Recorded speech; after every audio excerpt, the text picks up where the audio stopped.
안녕하세요. 한국인재교육원의 송준경 강사입니다. 자, 이번에는 통합신경근 안정화 과정, 그래서 INS 과정에 대해서 소개를 해드리려고 이 앞에 섰습니다. 자, 통합신경근 안정화, INS의 약자는요, Integrated Neuromuscular Stabilization, 그래서 말 그대로 우리 몸의 신경근의 안정화를 어떻게 보면 통합적으로 접근할 수가 있는지, 그거를 이제 바라보는 과정이라고 보시면 되고요. INS 과정은 철저한 실기 과정입니다. 그래서 저희가 책상도 없이 과정이 진행을 할 거예요. 그리고 INS 과정 수강하시는 분들은 반드시 운동복을 준비하셔야 되고요. 그 다음에 필요한 소도구는 엘라스틱 밴드 있죠. 우리가 흔히 이제 세라밴드 같은 그런 탄력 밴드. 그 정도의 소도구만 가지고 좀 진행을 할 거예요. 소도구는 최소화할 거기 때문에. 어쨌든 소도구가 중요한 건 아니기 때문에. 그래서 제가 말씀드리고 싶은 거는 INS 과정은 트레이닝 실기 과정이다 라고 생각하시면 돼요. 자, 이 INS 과정에서의 가장 큰 목적은 무엇이냐? 간단해요. 좋은 움직임을 만들기 위한 안정화 전략입니다. 먼저 재활 트레이닝 과정의 소개 영상을 보신 분들은 아마 좋은 움직임을 위해서 필요한 요소들을 어느 정도 이해하셨을 거라 생각을 해요. 그러니까 그거를 안 보신 분들은 먼저 조금 번거롭더라도 그 영상을 먼저 보시고 제 얘기를 좀 이어 들었으면 좋겠어요. 그래서 좋은 움직임을 만들기 위해서는 단순히 근육의 좋은 근력이라던가 지구력과 같은 어떤 캐패시티, 이 하드웨어적인 요소가 충족이 된다고 해서 되는 건 아니라 그랬죠. 저희가 좋은 움직임을 위해서는 소프트웨어의 능력은 뭐냐면은 바로 모터 컨트롤 스킬이에요. 내가 얼마나, 결국에는 근육을 움직이게 하는 것도 컨트롤러에서의 조작이거든요. 그래서 내가 이 중추신경계부터 그 다음에 어떤 이 말초에 있는 센서리들까지 잘 연결이 돼서 조화롭게 움직임을 만들 수 있는 능력 이라고 생각하시면 되는데, 그 능력을 향상시키는 트레이닝 스킬들을 저희가 한번 실습을 해보는 게 INS 과정의 제일 큰 목적이다. 그래서 물론 이제 지금 현직에서 트레이너로서 일을 하시는 분들이 수강을 하러 오시는 게 가장 좋고요. 그 다음에 대신에 INS 과정 같은 경우는 사실 제가 어려운 이론적인 내용은 아예 하질 않을 거예요. 그렇기 때문에 그냥 내가 어떤 트레이닝에 대한 이해가 없어도 운동 방법들을 배워서 내가 해보고 싶어, 그런 분들도 같이 할 수 있는 수업입니다. 그래서 이론적인 내용들은 최대한 배제하고 그 다음에 운동 전략, 트레이닝 방법에 대해서 이렇게 공부를 하는 과정이다 라고 보시면 되고요. 간단하게 제가 INS에 나와 있는 챕터들을 조금 넣었어요. 그래서 지금 보시면은 제일 처음에 레스퍼레이션부터, 호흡, 숨 쉬는 것부터 해서 마지막에 이제 모터 컨트롤 스킬하고 펑셔널 센트레이션이 많이 나와 있는데 복잡해 보일 수 있어요. 선생님들 이거 모르셔도 괜찮습니다. 지금 제가 써놓은 것들은 전부 다 INS 과정에서 제가 충분히 설명을 드리고 각각 실습을 진행할 부분이고요. 지금 여기 나와 있는 부분들은 뭐냐면은 결국에 내가 좋은 움직임을 위해서 우리가 필요한 요소들이다라고 보시면 돼요. 제일 위에 있는 호흡, 숨 쉬는 거 굉장히 중요하죠. 우리가 숨 쉬는 거가 왜 움직임에 영향을 미치느냐? 호흡은요, 잠잘 때도 항상 숨을 쉬죠. 우리가 숨을 내가 참고 오랫동안 버틸 수 없죠. 내가 몸을 움직이지 않아도 이 영상을 보시고 있는 선생님들도 저 계속 숨을 쉬고 있을 거예요. 그 단순히 숨을 쉬는 게 가스 교환이냐? 그게 아니죠. 내가 숨을 쉰다는 거는 항상 배가 볼록볼록 움직이고 흉곽이 움직이죠. 항상 체간의 어떤 움직임을 유도하는 게 호흡입니다. 그래서 우리가 리스포레이션, 호흡을요, 가장 프리머티브한 움직임, 그러니까 근본적인, 원시적인 움직임이라고 표현을 해요.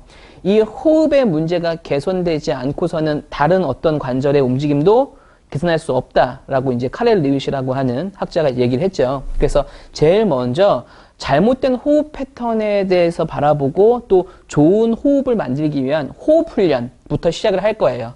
자, 그 다음에 가동성, 뉴럴 모빌리티, 조인트 모빌리티라고 하는 거는 뭐냐면 신경의 가동성과 관절의 가동성입니다. 신경과 관절의 가동성을 분류한 이유는 뭐냐면은 결국에는 두 개가 충족돼야지 좋은 가동성이 나오는데 전략은 좀 디테일하게 들어가시는 게 좋다는 뜻이에요. 그래서 신경의 가동성은 뭐냐? 우리가 이제 항상 우리는 머리부터 해서 이 척수, 그 다음에 스파이널 너브에서 다 연결돼서 신경은 그물망처럼 우리 몸을 다 연결하죠. 그래서 어느 부분에서의 제한이 또 다른 부분에서 가동성의 저하를 만들기도 하거든요. 그래서 신경이 잘 미끄러지고 잘 플렉서빌리티하게 움직이는 능력, 능력이 뉴럴 모빌리티라고 보시면 되고요.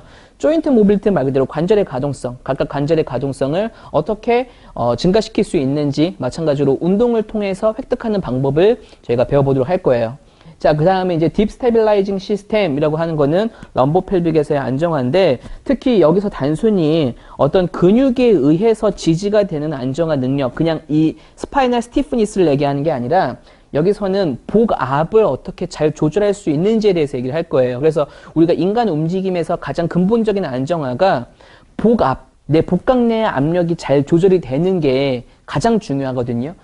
좋은 호흡이 중요한 이유도 바로 적절한 호흡에서 좋은 복압이 조절이 됩니다. 그래서 그 다음 단계 딥 스테빌라이징 시스템이라고 하는 건 뭐냐면 복압이 잘 조절되게 만드는 단계다라고 보시면 되고요.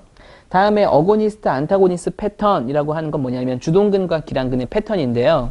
우리가 복압이 잘 조절된 상태에서는 이 럼버 펠빅에서의 안정성이 잘 나오겠죠. 우리가 흔히 코어라고 얘기하는 이 코어의 안정화 능력이 좋아진 상태에서 그 다음 팔다리, 사지를 움직일 때 각각의 관절에서의 안정성을 획득하는 거예요. 그래서 관절에서의 좋은 안정성은 좋은 주동근, 기랑근의 동시 수축하는 코액티베이션 하는 능력에서 나오기 때문에 그것들을 어떻게 우리가 운동을 해서 그 능력을 향상시킬 수 있는지 같이 실습을 해볼 거고요. 다음에는 근육의 동원 패턴을 위한 머슬의 패실리테이션, 근육을 촉진시키는 건데 근육을 촉진시킨다라고 하는 개념은 스트렝스닝하고는 달라요. 근육을 이렇게 강하게 만드는 거랑 다르게 저활성된 근육을 활성화, 근육의 톤을 증가시킨다라고 생각하시면 돼요. 우리가 흔히 근육이 약해란 말을 많이 하잖아요. 근데 분명한 건 뭐냐면 단순히 근육의 약화라고 하는 거랑 근육의 저활성, 패실리테이션을 해야 되는 저활성은 조금 다른 관점으로 보시는 게 좋아요. 어쨌든 디테일한 설명은 제가 과정에서 말씀을 드릴 거고 각각의 근육을 촉진시키는 방법들도 INS에 포함이 된다라는 거. 그 다음에 마지막에 모터 컨트롤 스킬, 그러니까 펑셔널 센트레이션은 뭐냐면 이 위에 것들이 먼저 선행돼서 각각의 요소들이 만들어지면은 그 다음부터는 직접적으로 움직임, 좋은 움직임, 움직임의 패턴을 교정하는 단계라고 보시면 돼요. 근데 좋은 움직임의 패턴이 교정이 되기 위해서는 수의적인 수준에서의 교전, 그러니까 한마디로 우리가 내가 의식적인 수준에서의 움직임의 교정에서 끝나는 게 아니라 무의식적으로도 움직임이 잘 발현될 수 있는 단계까지 끌고 가야 되거든요. 그래서 최대한 빨리 내가 무의식적인 움직임, 우리가 서브코르티칼 레벨에서의 움직임이라고 하는데 그런 서브코르티칼 레벨에서의 움직임이 원활하게 이루어지기 위해서 좀 더 좋은 방법들이 어떤 게 있는지 같이 운동을 해볼 거예요. 그래서 지금 제가 얘기한 것들도 선생님들이 지금 수강을 하기 전에 보시는 분들은 나 지금 선생님이 하는 말이 무슨 말인지 하나도 모르겠는데 라고 해서 조금 어려울 수도 있는데 제가 지금 말씀드리는 거는 전부 다 사실 좋은 움직임을 만든다라는 거는 굉장히 어렵다라는 거고요. 지금 선생님들이 느끼시는 것처럼 그래서 INS 과정에서는 이런 요소들을 어떻게 향상시킬 건지 제가 이론적인 얘기를 안 할 거고요. 각각 실기적인 그래서 요걸 위해서는 어떤 운동, 이걸 위해서는 어떤 운동 방법을 중심으로 제가 다 설명을 드릴 거니까요. 너무 부담 갖지 마시고 INS 과정은 트레이닝 실기 과정이다. 목적은 뭐다? 좋은 움직임을 만드는 전략들이다 라고 보시면 됩니다. 감사합니다. 안녕하세요. 한국인재교육원의 송준경 강사입니다. 오늘은요. 저희 재활 트레이닝 과정에 있는 키네지올로지 과정, 뉴만의 키네지올로지 과정이 도대체 어떤 이야기를 하는지에 대해서 이 과정을 수강하기 전에 궁금하신 분들을 위해서 간단하게 영상을 준비를 했습니다. 재활 트레이닝 과정 소개 영상을 보시면 먼저 보시는 게 좋을 것 같아요. 그리고 그 재활 트레이닝 과정 소개 영상에서 아마 이제 키네지올로지가 그 과정에서 어디에 속해 있는지, 어디에 위치해 있는지를 먼저 좀 파악을 하시는 게 좋을 것 같고요. 지금은 이제는 조금 더 스페시픽하게 이 키네지올로지 자체가 이제 어떤 걸 얘기하는지에 대해서 제가 간단하게 좀 말씀을 드릴 거예요. 저희 교육원에 이제 오시는 분들 중에서 저한테 가장 많이 물어보는 질문 중에 하나가 있어요. 뭐냐면, 선생님 책 하나만 소개해 주세요. 어떤 책 볼까요? 어떤 책이 좋아요? 얘기하시는데, 사실 그때마다 저는 딱 한 가지 대답만 합니다. 늘 같은 대답을 해요. 어떤 대답을 하느냐? 키네지올로지 봤어요? 그래서 안 봤는데요? 하면은 그러면 그거를 먼저 보세요 라고 얘기를 해요. 왜냐하면 사실은 트레이닝 현장에 있는 운동 지도자 분들이 어떤 그 궁금증, 그 다음에 어떤 필요한 어떤 대답은 사실 이 키네지올로지라고 하는 학문, 이 책 안에 다 있다고 보시면 돼요. 그래서 이거에 대해서 내가 아직 이해가 부족하기 때문에 궁금하다라고 생각하시면 되는데, 왜냐하면 제가 오랫동안 강의를 하고 선생님들한테 지식을 전달을 하면서 가장 어려웠던 부분이 어떤 부분이냐, 어떤 테크닉적인 부분은 아니에요. 어떤 실기적인 부분도 아니고, 많은 트레이너분들이 신체에 대한 이해를 먼저 갖추고 나서 운동 스킬을 배운 게 아니라 대부분 현장에서 운동을 통해서 신체에 대한 이해를 배우기 때문에 상충하는 문제가 생기는 거거든요. 그래서 키네지올로지 수업은 사실은 뭐 실기적인 과목은 아니죠. 딱딱하고 다소 좀 재미가 없을 수도 있지만은 이 키네지올로지라고 하는 과정을 함축적으로 한마디로 표현을 하자면 움직임에 대한 이해, 신체에 대한 이해라고 보시면 됩니다. 그래서 이 키네지올로지에는 기본적인 근골격계의 어떤 기능 해부학부터 해서 그 다음에 어떤 자세, 그리고 움직임이 각각의 관절에서 어떻게 발생하는지 그 움직임에 대한 메커니즘을 이렇게 파헤쳐 놓는 그런 과정이라고 보시면 돼요. 그래서 제가 몇 가지 키워드를 적어 놨는데 키네지올로지 공부를 하면서 많이 볼 키워드들이에요. 오스테오키네매틱이라고 하는 건 뭐냐면 이 뼈대가 움직이는 거거든요. 제가 지금 팔꿈치를 구부리고 펴죠. 어깨를 굴곡하고 신전하고, 그리고 대부분의 움직임들은 어때요? 이렇게 아이솔레이트한 움직임이 아니라 이런 많은 뼈대가 동시다발적으로 움직이게 되죠.